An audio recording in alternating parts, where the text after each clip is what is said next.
Seja bem-vinda a mais um vídeo no meu canal. Tudo bem com você?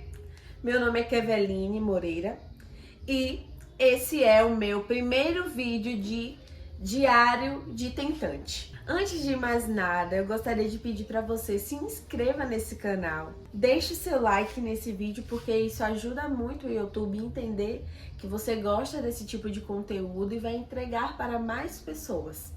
Também, se você ouvir algum barulho de obra, de moto passando, de carro passando, cachorro latindo, você, por favor, ignora.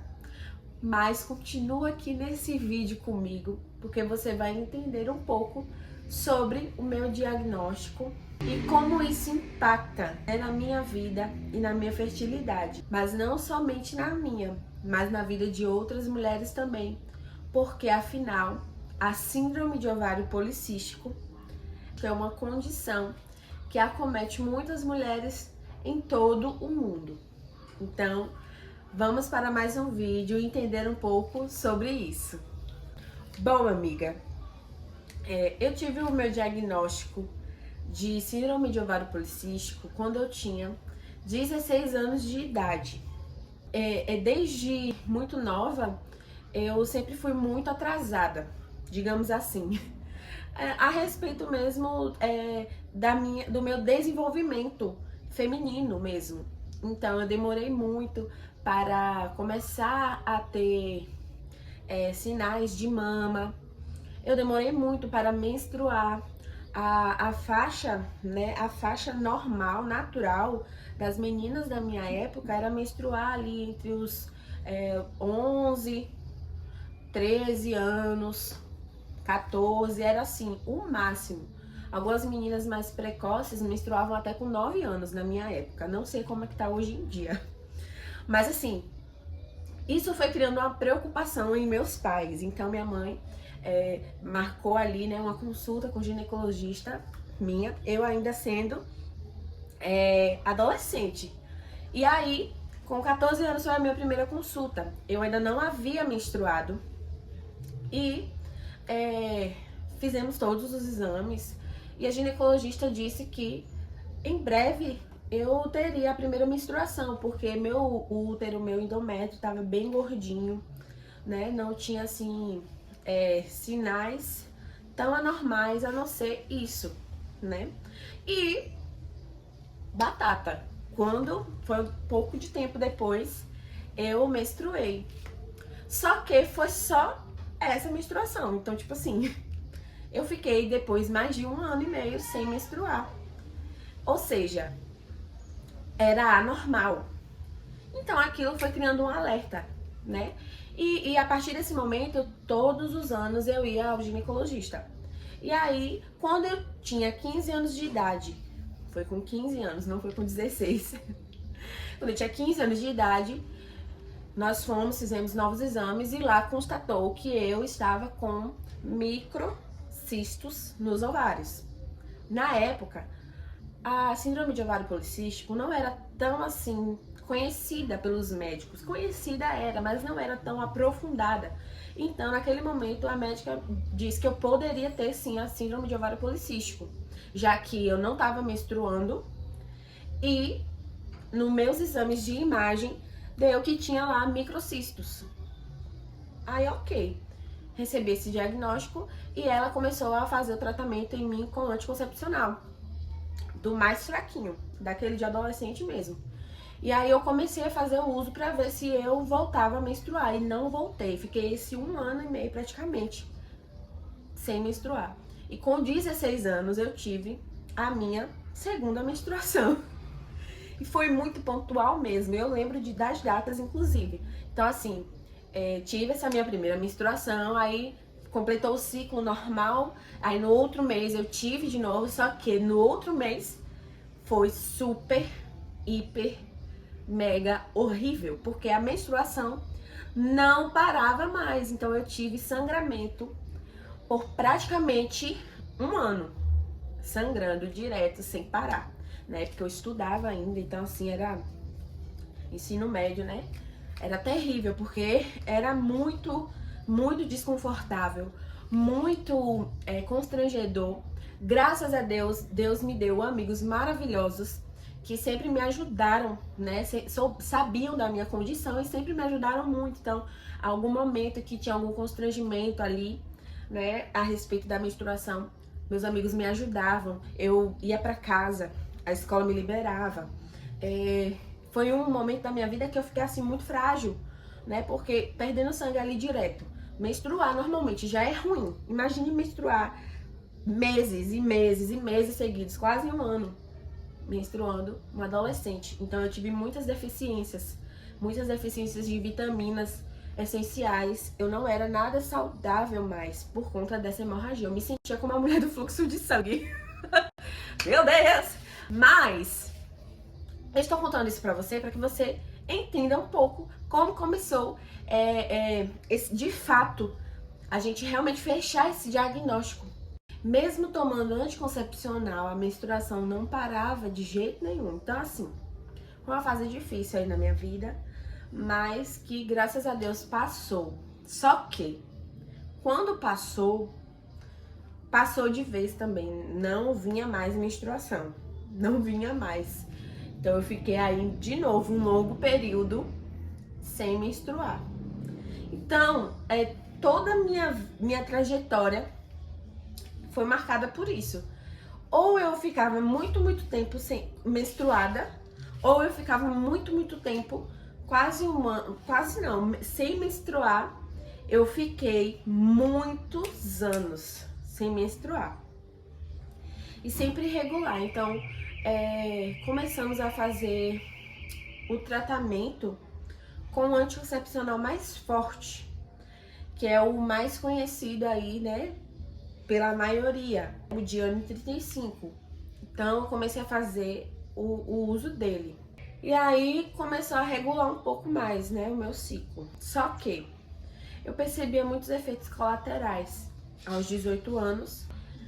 Cardiovascular mesmo, inclusive eu fui até o meu cardiologista. O meu cardiologista fez todos os exames em mim e constatou que poderia ser isso, né, o anticoncepcional. Então assim, eu não posso mais tomar anticoncepcional hoje em dia. E hoje em dia também eu tenho outra mentalidade através de muitos estudos, né, que eu mesma fui pesquisando. Eu não sou mais aquele tipo de pessoa ingênua que só acredita no que o médico fala. Não, eu vou lá, eu procuro estudar, eu procuro pesquisar para saber o que é realmente verdade, o que é mentira, o que é uma suposição, né? Então assim, quando eu cheguei numa idade melhorzinha assim, acho que foi com os meus 18. Foi com os meus 18. Eu mudei de médico, que é o meu médico hoje. Então, ele receitou pra mim esse anticoncepcional mais forte. Foi o que resolveu um pouco essa questão da menstruação ser totalmente irregular. E aí, passado algum tempo, eu fui pesquisando a respeito da minha condição e descobri que realmente a síndrome de ovário policístico, ela é desse jeito em algumas mulheres. Por quê? Porque existem 4 fenótipos da síndrome de ovário policístico. Eu queria passar um pouco desse conhecimento para você. Eu não sou profissional da área, eu sou só uma mulher que foi diagnosticada desde a adolescência e procurou pesquisar a respeito, né? Saber mais sobre a minha condição.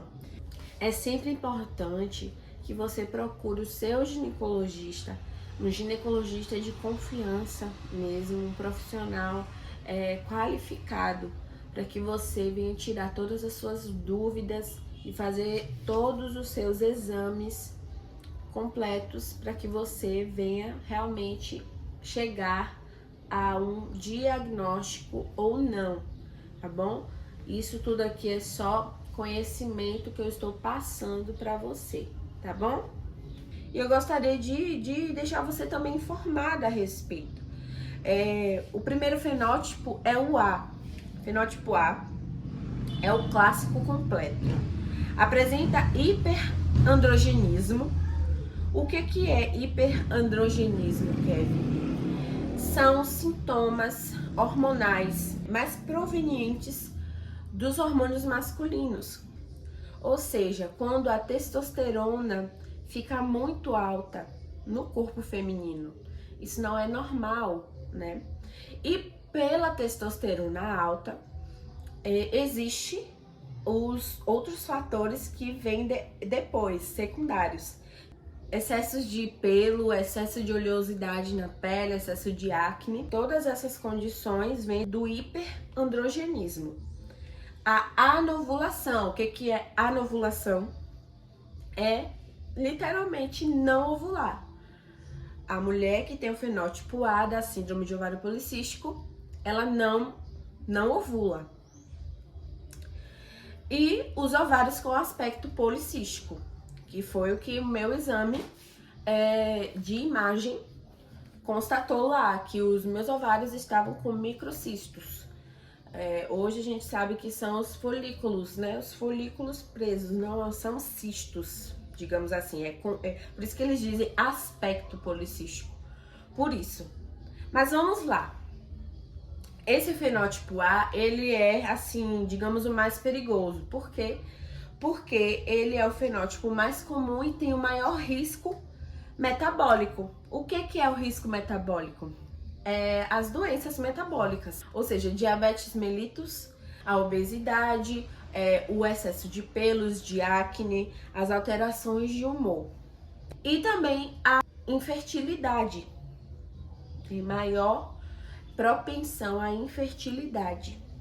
O fenótipo B combina hiperandrogenismo, a anovulação, mas os ovários na ultrassom estão normais. Ou seja, às vezes a mulher tá ali, como já aconteceu em exames meus, devido à remissão, digamos assim, por conta do anticoncepcional, que ele faz essa remissão, bem entre aspas. No exame de ultrassom, teve uma vez que eu fiz o exame e deu que não tinha nada. Não tinha nada dos meus ovários, estava tudo normal. Útero normal, ovário normal, porém eu não menstruava e continuava com os sintomas de hiperandrogenismo. O fenótipo C combina hiperandrogenismo e ovários com aspectos policísticos, mas com a ovulação apresentada, ou seja, essa mulher menstrua no seu ciclo normal. Aí, ou seja, tem às vezes mulheres que têm a SOP, que é a síndrome de ovário policístico. Eu vou começar a usar a SOP para ficar mais resumido. Tem a SOP, mas acha que não tem, porque minha menstruação é normal, meus ciclos são normais, então eu não tenho SOP. Engano seu. Você pode investigar melhor. Por quê? Porque se essa mulher tem a menstruação, a ovulação corretamente, mas tem hiperandrogenismo, que é todos esses sintomas que eu mencionei, de testosterona alta, excesso de acne, excesso de pelos no rosto, obesidade, né? Sempre tá com os exames de glicemia lá em cima, no topo. Então essa mulher precisa pedir que o seu médico investigue melhor, né, a condição dela. Tá ali sempre tentando emagrecer, não consegue? Comece a investigar, porque pode ser que você tenha a síndrome de ovário policístico e aí não está tratando da maneira correta. E o fenótipo D, que é o último fenótipo, combina a anovulação e os ovários com aspecto policístico, mas sem hiperandrogenismo, ou seja, a mulher não menstrua, tem os ovários ali nos exames de imagem alterados, com aspecto policístico, mas ela não tem os sintomas de hiperandrogenismo, que é o excesso de pelos, as acnes, a obesidade. Então, para essa mulher, ela acha até que pode ser tranquilo para ela ter esses outros sintomas e não ter esse hiperandrogenismo, mas não deixa de ser SOP. Entende, gente? Então, é basicamente esse conhecimento que eu queria trazer para vocês aqui. O fenótipo que eu sou diagnosticada é o fenótipo A, que se encaixa mais no meu diagnóstico. Eu tenho anovulação, eu não ovulo normalmente. O meu ciclo é totalmente bagunçado. Eu tenho mais de um ano, na verdade eu tenho 1 ano e 10 meses que eu não menstruo.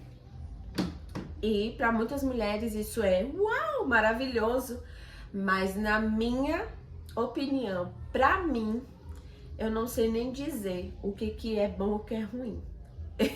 Por quê? Porque também quando eu menstruava, eu tinha muito sangramento, era muito ruim, era dores horríveis que eu sentia, sintomas de TPM terríveis, mudanças de humor assim terríveis, fora a menstruação que era muito agressiva, entende? Então, pra mim, não sei se é bom nenhum nem outro, né? Mas eu gostaria assim de ovular, né? De ter o meu ciclo ali normal. Eu tenho hiperandrogenismo também, que caracteriza, né, o excesso de pelos, o excesso de acne. Vocês podem perceber pelo meu rosto, né, que eu tenho, graças a Deus, hoje eu tô tratando melhor isso, essa minha condição. Mas eu sempre tive muitas acnes, que eram acnes assim terríveis mesmo, nas costas, no rosto. Já teve épocas do meu rosto ficar todo pipocado, todo manchado de acne. Tenho obesidade, não parece para algumas pessoas, mas eu tenho, segundo o meu IMC mesmo. Eu faço acompanhamento com nutricionista. Eu tenho mais massa magra do que gordura, mas eu ainda estou no índice de obesidade. Por quê? Porque não está equilibrado ainda o meu peso. Então, eu preciso emagrecer para tratar melhor a minha condição, para conseguir a remissão. Eu tenho excesso de testosterona também, o que para muitas mulheres é até bom. Para mim, eu acho que essa é a única vantagem de ter a SOP, a testosterona alta. Por quê? Porque isso ajuda demais. A gente que treina, a gente gosta de ver resultados, né? E eu consigo perceber resultados musculares mesmo em mim melhor, mais rápido do que algumas mulheres até. Então, assim, pra mim, essa é a vantagem. Mas o meu diagnóstico é esse, meninas. Então, assim, hoje, por eu não ovular, por eu não ter a ovulação, eu não estou conseguindo engravidar. Hoje mesmo eu fui ao médico fazer exames, né? Eu fui semana passada no meu ginecologista de novo. E aí ele passou outros exames e aí eu fiz os exames. E uma coisa que é muito característica desse fenótipo A é a insulina. A insulina é muito alta. Então, assim, a minha insulina estava muito alta em fevereiro, quando eu fiz os exames pela última vez. E a gente entrou, né, com dieta, com treino, para poder abaixar essa insulina, pra gente poder conseguir aí ovular, mas ainda não obtive sucesso nisso. Continuo com o meu tratamento, mas ainda não obtive sucesso, né? E talvez, se você que tá aí do outro lado, amiga, da tela, se você foi diagnosticada com SOP, e você ainda não sabe, não identifica como tratar essa síndrome, fica aqui, se inscreve no meu canal, se inscreve porque eu vou falar mais a respeito disso. Vou trazer, né, conhecimentos mesmo para vocês, a minha experiência individual também. Eu espero que esse vídeo tenha te ajudado a identificar o seu tipo de SOP, para que você consiga um tratamento melhor. Hoje eu não acredito, devido aos meus estudos e devido à minha experiência, que o anticoncepcional seja a melhor forma de tratamento para mim. Porque eu já tive muitas reincidências, né, com o anticoncepcional. Eu já tive efeitos colaterais muito agressivos com o anticoncepcional, na realidade. Então, assim, hoje em dia eu não vejo mais ele como uma alternativa para mim. O meu médico também não viu como uma alternativa para mim. O meu tratamento se baseia mesmo em dieta e treino, e dieta totalmente restritiva. Dieta restritiva, ou seja, não pode ter muito carboidrato na minha dieta. Açúcar, Deus me livre, mas infelizmente eu ainda não tenho essa disciplina. Estou penando aí, menina. Estou aí na luta para ter essa disciplina mesmo. Todos os dias eu vou ali, ó, retirando o açúcar da minha rotina até eu conseguir zerar totalmente. Mas eu ainda não obtive esse êxito nesse assunto. Mas hoje em dia o meu tratamento consiste nisso. Porém, como o meu médico está vendo que eu estou fazendo o tratamento e eu ainda não estou tendo a melhora significativa, ele nos deu a opção de entrar apenas 14 dias com o anticoncepcional para que o meu útero consiga sangrar, porque eu estou novamente relembrando há 1 ano e 10 meses sem apresentar ovulação, sem ciclo menstrual. Então eu preciso fazer o meu útero sangrar para a gente conseguir ver aí como que a gente vai calcular essa tabelinha de ovulação, né? Para ver se o meu corpo reage, se meu útero reage. Bom, amiga,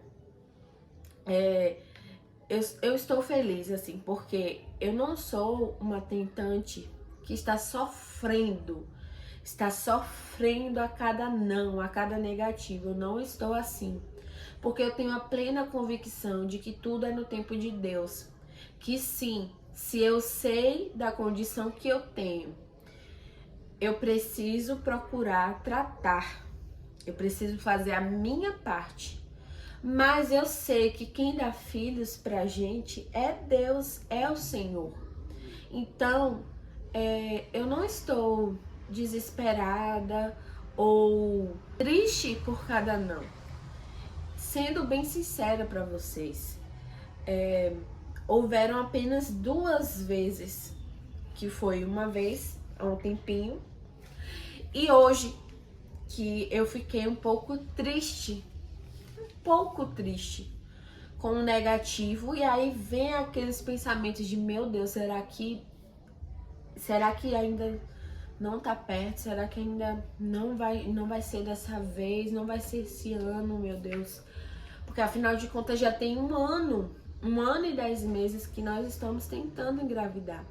Mas, meninas, imediatamente o Senhor fala comigo, conforta meu coração de que tudo é no tempo dele, e eu tenho certeza que se ele ainda não enviou nosso bebê, é porque ele está preparando algo muito maior e melhor do que eu e o meu marido pode imaginar.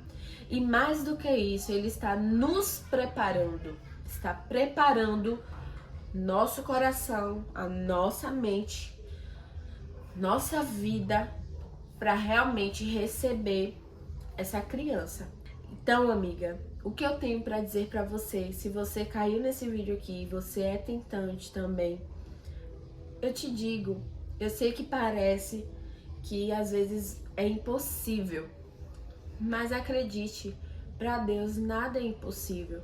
E Ele cuida da sua vida, Ele cuida da vida do seu marido, Ele cuida inclusive da vida desse bebê que ainda nem existe em seus braços, mas já existe no coração e nos sonhos de Deus. Então, Ele jamais vai te dar uma bênção para que você não venha realmente desfrutar dessa bênção, ou Ele jamais te dará uma bênção se essa bênção realmente você não souber cuidar. Então, descansa o teu coração, entrega o teu coração para o Senhor, entrega as tuas expectativas ao Senhor. Confia que o Senhor tem o melhor para a sua vida. E assim você irá se surpreender com o que Deus vai fazer na sua casa, na sua família. Amém? Esse foi o vídeo. Eu trarei mais vídeos neste diário de tentante. Então, se você se identificou comigo, conta pra mim aqui nos comentários. Conta um pouquinho da sua história também. Vai ser muito bom ler, tá bom? Fica com Deus e até a próxima. Tchau, tchau.